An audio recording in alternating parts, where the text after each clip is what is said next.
Welcome to Living with Purpose.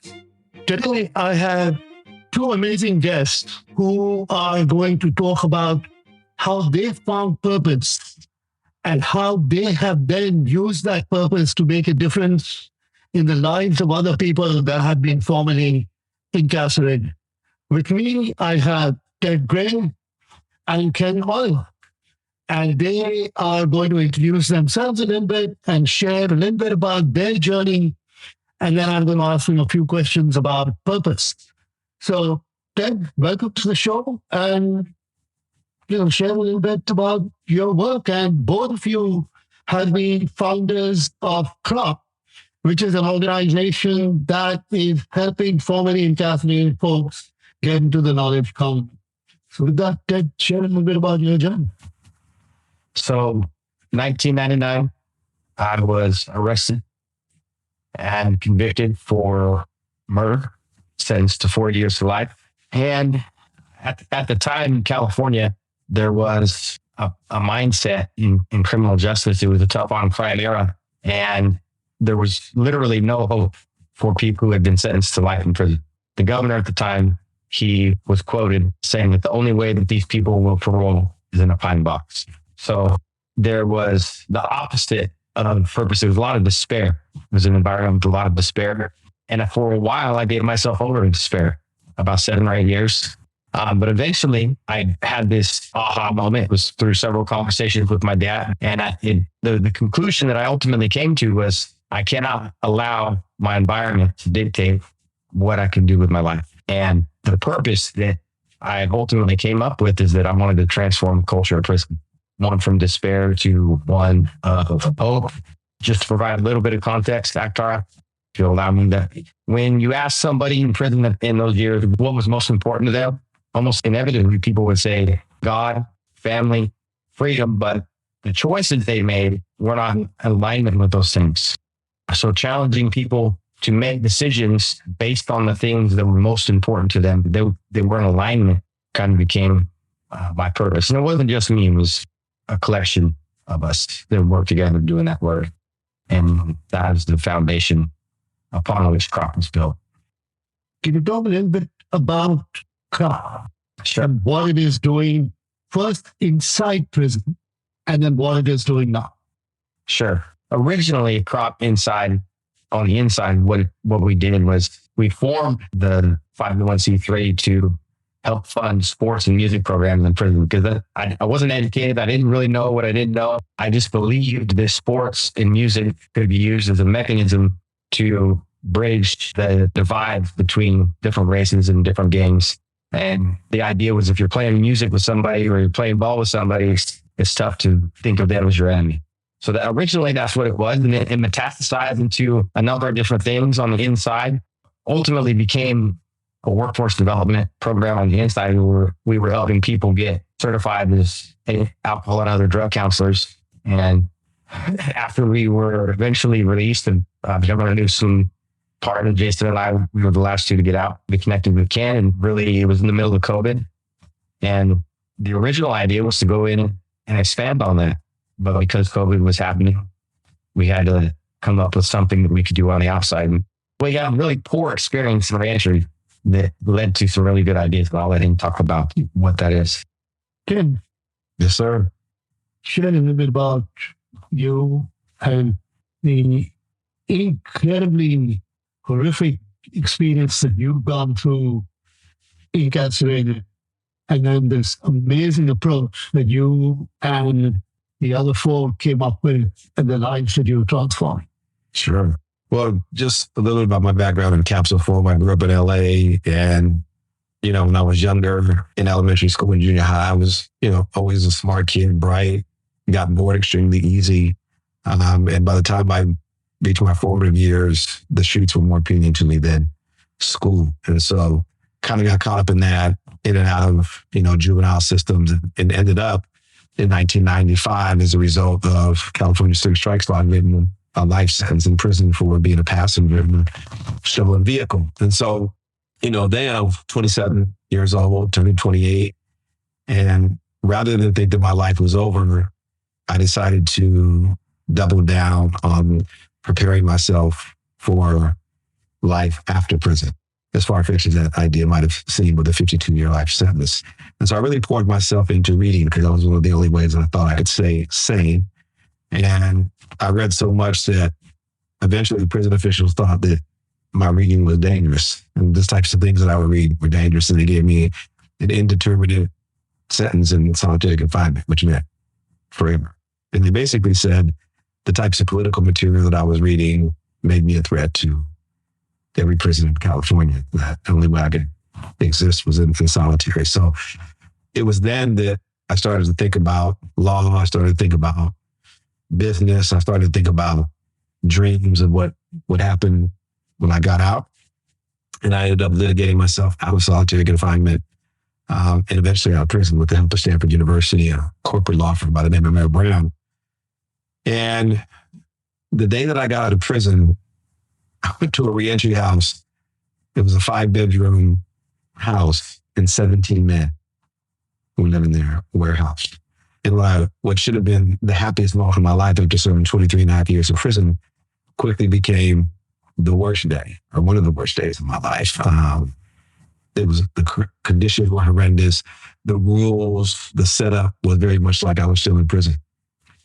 And I thought to myself, like, wow, like people do their time and they come out and should be starting with a fresh start. And here the system is treating us still as if we're second-class citizens. And, with the help of Stanford, I ended up getting into a different place where I could, set myself up to thrive. And I became a state policy director at a public interest law firm shortly after I got out.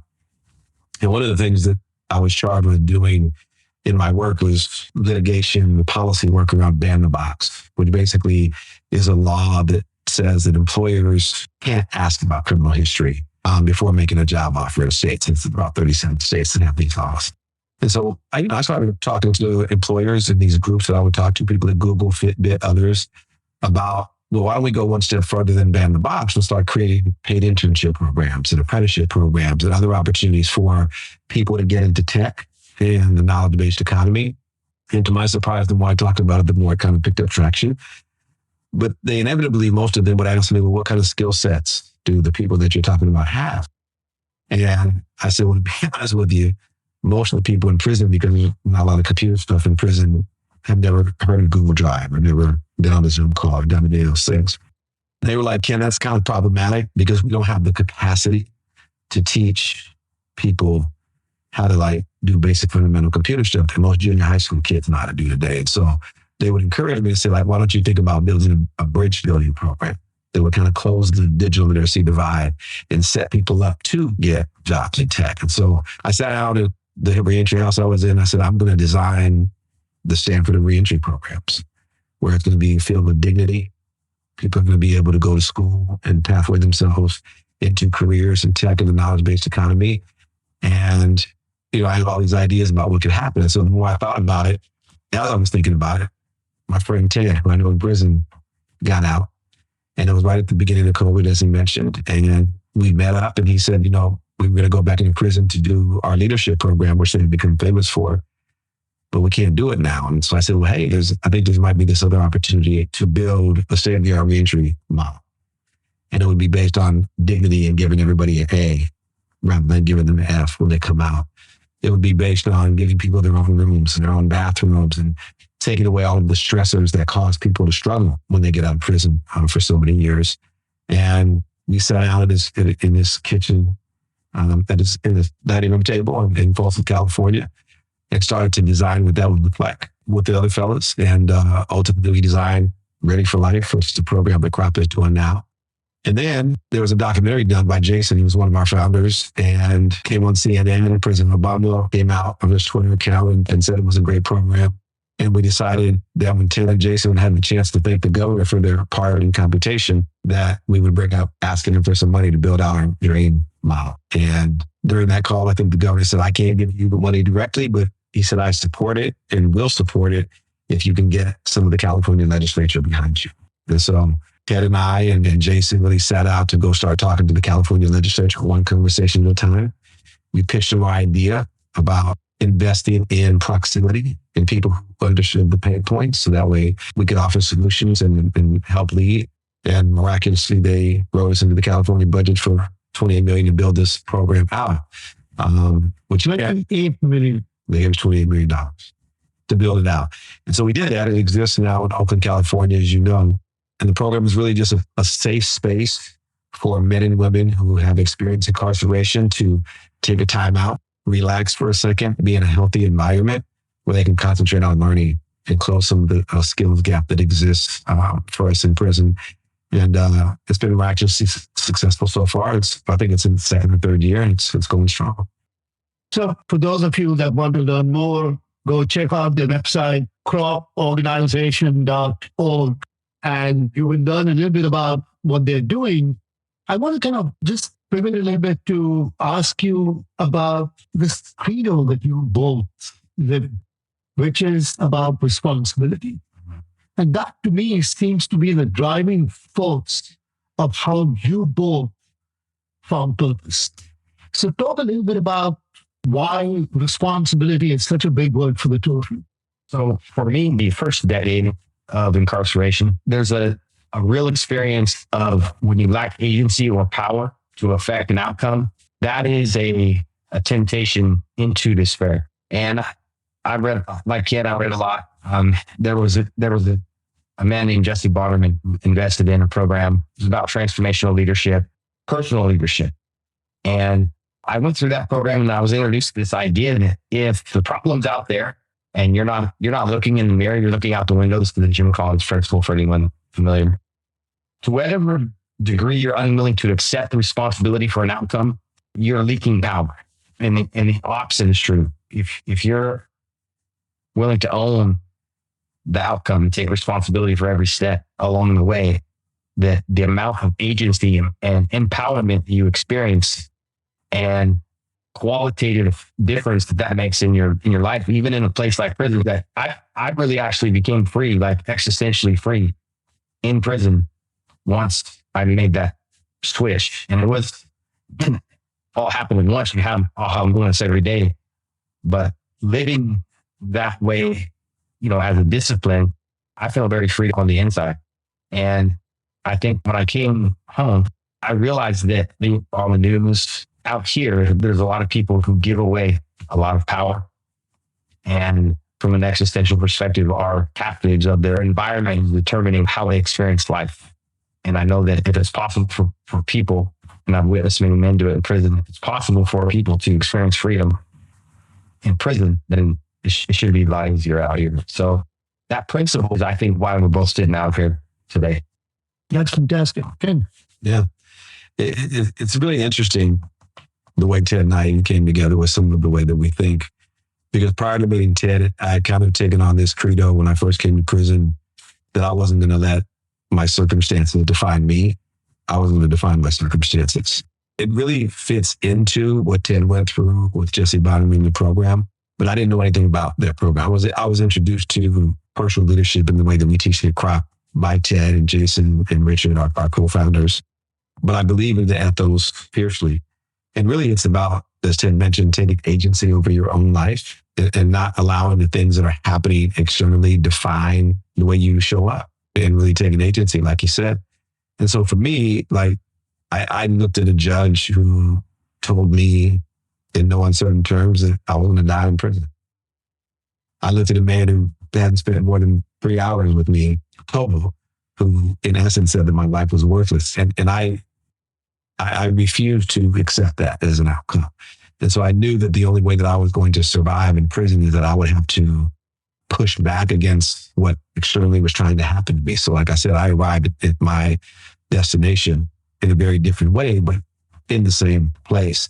And so I think that's kind of how we became friends in the law library, where when I first came to Soledad, Ted was in the law library with like 10 or 12 volumes of the Harvard Business Review. And I walked up to him and I was fascinated that he had these in a prison law library. And we started talking about it. And, I was fascinated with business. He was too. And we started talking about how we could bring programming in. So we were actually living, to Ted's point, free inside prison. We were entrepreneurs thinking about possibilities and how to make things happen, despite what the prison officials were telling me. We were determined to do other things and define kind of our own course. And that's kind of what followed us all the way through the design of Crop and thinking about things in different ways that other people had. And that's how we kind of landed. So Frederick Nietzsche says that if you have figured out your how to live, you can, if you figure out your why to live, you can actually overcome any how. Mm-hmm. And what these two gentlemen, the other three that were part of this crop farming team have done is that they did not allow the 9x6 cell to define themselves and that the minds were free. So let's end with both of you sharing one golden nugget that you want our listeners to live their life with.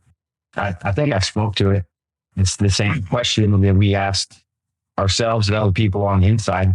What's most important? And then are you living your life? Are you making decisions every day that are in line with the things that you say are most important? And if you're doing that more often than not, it's hard to get it wrong. For me, I don't want to sound cliche, but it was about finding my purpose.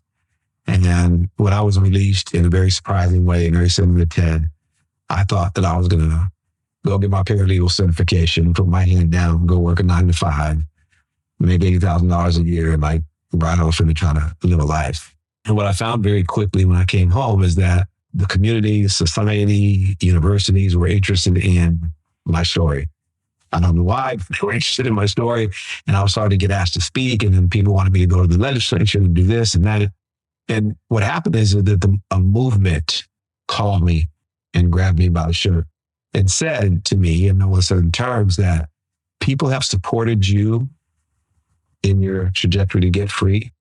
And now I'm calling on you. I'm charging you with the responsibility to now help free others. And so for me, I never knew anything about the nonprofit sector, reentry. None of those things existed to me mentally. But I know the minute that I started going through my experience and my journey outside, that I was charged with the responsibility to sprinkle whatever value I had, the duty on the world and for other people, because I recognized that I was extremely blessed and privileged to be in the position that I was in. I mean, my earliest possible release date was 82 years old. I would have been 82 years old. And so when Stanford University and the lawyers and everybody surrounded me and said they saw something in me, more, to be honest with you, more than I saw in myself.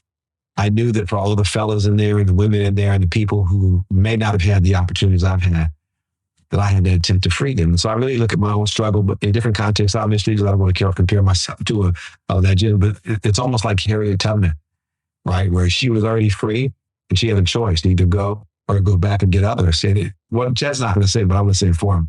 One of the things that Ted did that makes me respect him so much is that when he had the opportunity to be free, he had gotten his part. He didn't rest with that. He said, there's no way that I can be free if you don't go back and get Jason. And they went back and got Jason. Most people would have said, oh, like I've done 20 years in prison, I'm out of here, right? And then part two, when he got out of prison, his father, positioned him to, life with his wife, etc. And basically told him, and correct me if I'm wrong, that you can either take what you have, go buy a house in the hills and live your life, or you can take your fellows and do your nonprofit work and give back. He had the choice. And Ted made the choice not to go do that up in the hills. He made the choice to invest in his friends, to do purpose-driven work, and give his life to the community. And that's what he's done. That's why I have such an admiration for him. This is such a fabulous note to end on. Let me just, for our listeners, just share that I sit on the board of Crop Organization. I'm the chair of the board. I was introduced to these 5 gentlemen 3 years ago on a call where they basically asked me to support them. And this one golden nugget that they have really struck me was purpose has that power. When once you got your freedom, you can actually go out and get freedom for others. And purpose is that responsibility that gives you the power to do that. So with that, both, thank you very much. To our listeners, join us again for our next episode.